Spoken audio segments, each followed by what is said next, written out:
નમસ્કાર સજ્જનો, સ્વાગત છે આપનું. તો સજ્જનો, માર્કેટનો માહોલ આજે પોઝિટિવ રહ્યો હતો. નિફ્ટી ઇન્ડેક્સ આજે 0.36% વધીને 24,666ના અંક સાથે બંધ આવ્યો છે. આજે નિફ્ટી ડિફેન્સમાં 3%ની તેજી રહી હતી. નિફ્ટી મેટલમાં 1.5%ની તેજી રહી હતી. સ્મોલ 250માં 1.5%ની તેજી રહી હતી.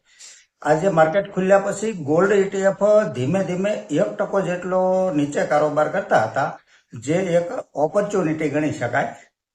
આજે ઘણા બધા સ્ટોકમાં 5%થી પણ વધારે તેજી જોવા મળી હતી.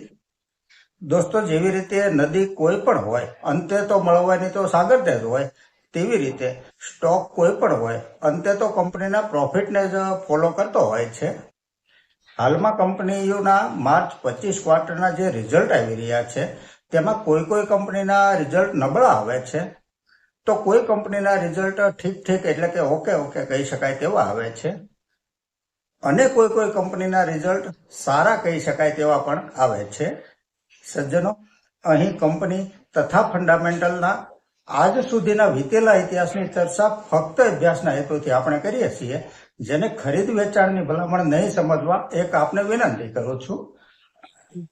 કંપની ફંડામેન્ટલની ચર્ચામાં જો આગળ વધીએ તો સૌથી પહેલી કંપની છે garden reach ship builders limited. રક્ષા મંત્રાલયના નિયંત્રણની નીચે કંપની જહાજનું નિર્માણ કરે છે, જે મુખ્ય રૂપથી ભારત નૌસેના તથા ભારતીય તટરક્ષક બળ માટે જહાજ બનાવે છે તથા જરૂરિયાત પૂરી પાડે છે. GRAC દેશની પહેલી નફો કરતી શિપયાર્ડ કંપની છે. ફંડામેન્ટલને જો આંકડામાં સમજીએ તો જે સેલ્સ માર્ચ 24 ક્વાર્ટરમાં 1,016 કરોડ હતું, તે ત્યાંથી વધીને 1,642 કરોડ થયો છે. નેટ પ્રોફિટ 112 કરોડથી વધી 244 કરોડ થયો છે. Year to year net profit જોઈએ તો 153 કરોડ, ત્યાંથી 190 કરોડ, 228 કરોડ, 357 કરોડ થઈ અને 527 કરોડ થયો છે. પ્રોફિટનો ગ્રાફ સતત અપ ટ્રેન્ડમાં છે. છેલ્લા 3 વર્ષનો કમ્પાઉન્ડિંગ પ્રોફિટ ગ્રોથ 43% છે. સેલ્સ ગ્રોથ CAGR 3 વર્ષનો 42% છે. બેલેન્સ શીટ જોઈએ તો બોરોવિંગ 10 કરોડ છે, તો સામે રિઝર્વ કંપની પાસે 1965 કરોડનું છે. રિઝર્વ 2008થી સતત વધતું જાય છે કંપનીનું. માર્કેટ કેપ 25,061 કરોડની છે. પી રેશિયો 47 છે. ROC 37% છે. ROE 28% છે. ડિવિડન્ડ yieldડ 0.43% છે. ફેસ વેલ્યુ 10 રૂપિયા છે. શેર હોલ્ડિંગ પેટર્ન જોઈએ તો પ્રમોટર હોલ્ડિંગ 74.50% છે. FII 3.85% છે. DII 1.90% છે અને પબ્લિકનું હોલ્ડિંગ 19.76% છે. કંપનીએ વીતેલા 6.5 વર્ષમાં રોકાણકારોને 2,081% જેવું માતબર વળતર આપ્યું છે. કંપની પ્રોફિટેબલ છે. આગળની કંપની છે કેપીઆઈ ગ્રીન એનર્જી લિમિટેડ. 2008માં સ્થપાયેલી આ કંપની કેપી ગ્રુપનો એક હિસ્સો છે. એક સ્વતંત્ર પાવર ઉત્પાદક પણ છે તથા સોલાર, પવન તથા હાઇબ્રિડ પાવર ઉત્પાદકોની દેખભાળ પણ રાખે છે કંપની. સેલ્સ પ્રોફિટ જોઈએ તો જે સેલ્સ માર્ચ 24 ક્વાર્ટરમાં 289 કરોડ હતું, તે ત્યાંથી વધીને 569 કરોડ થયું છે. નેટ પ્રોફિટ 43 કરોડથી વધી 104 કરોડ થયો છે. આ સેલ્સ પ્રોફિટમાં ઘણો મોટો જમ્પ કહી શકાય. Year to year net profit જોઈએ તો 22 કરોડ, ત્યાંથી 43 કરોડ, 110 કરોડ, 162 કરોડ થઈ અને 325 કરોડ થયો છે. પ્રોફિટનો ગ્રાફ સતત અપ ટ્રેન્ડમાં છે કંપનીનો. છેલ્લા 3 વર્ષનો કમ્પાઉન્ડિંગ પ્રોફિટ ગ્રોથ 95% છે. 5 વર્ષનો 118% છે. સેલ્સ ગ્રોથ CAGR 3 વર્ષનો 96% છે અને 5 વર્ષનો 97% છે.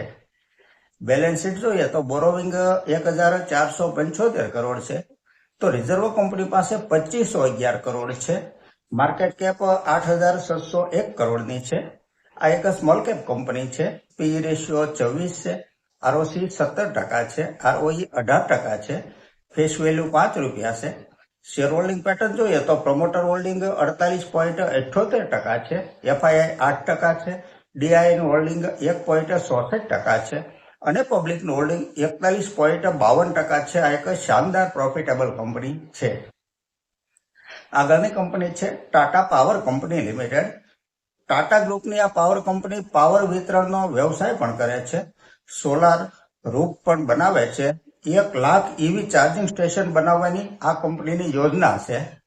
ફંડામેન્ટલને આંકડામાં સમજીએ તો જે સેલ્સ માર્ચ 24 ક્વાર્ટરમાં 15,847 કરોડ હતું તે ત્યાંથી વધીને 17,096 કરોડ થયું છે.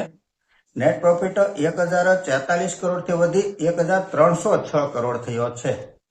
ઈયર ટુ ઈયર નેટ પ્રોફિટ જોઈએ તો 2,156 કરોડ, ત્યાંથી 3,810 કરોડ, ત્યાંથી 4,280 કરોડ થઈ અને 4,47 કરોડ થયો છે. પ્રોફિટનો ગ્રાફ સતત અપટ્રેન્ડમાં છે આ કંપનીનો. છેલ્લા 3 વર્ષનો કમ્પાઉન્ડિંગ પ્રોફિટ ગ્રોથ 24% છે. સેલ્સ ગ્રોથ 3 વર્ષનો 15% છે. બેલેન્સ શીટ જોઈએ તો બોરોવિંગ 62,866 કરોડ છે. રિઝર્વ કંપની પાસે 35,521 કરોડ છે. રિઝર્વની સરખામણીમાં કરજ વધારે કહી શકાય. માર્કેટ કેપ 1,24,888 કરોડની છે. આ એક લાર્જ કેપ કંપની છે. પી રેશિયો 31 છે.